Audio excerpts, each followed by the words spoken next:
Momen anak Profesor Armit tiba di rumah duka Lorong Palaka, Jalan Dr. Sutomo, Kelurahan Tobuha, Kecamatan Puwatu, Kota Kendari, Sulawesi Tenggara, pada Minggu, 24 Agustus 2025.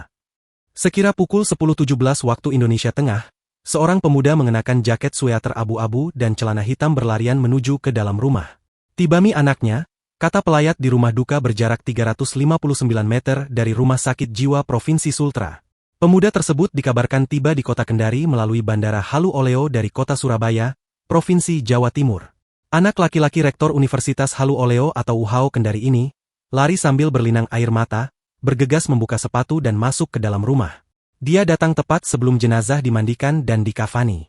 Selanjutnya disusul dengan sebuah koper berwarna hitam miliknya, yang digiring oleh orang lain.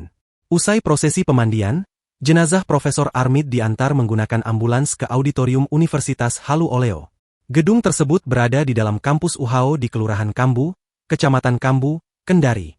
Jarak antara auditorium dengan rumah duka berkisar 8,6 km, atau 20 menit menggunakan mobil.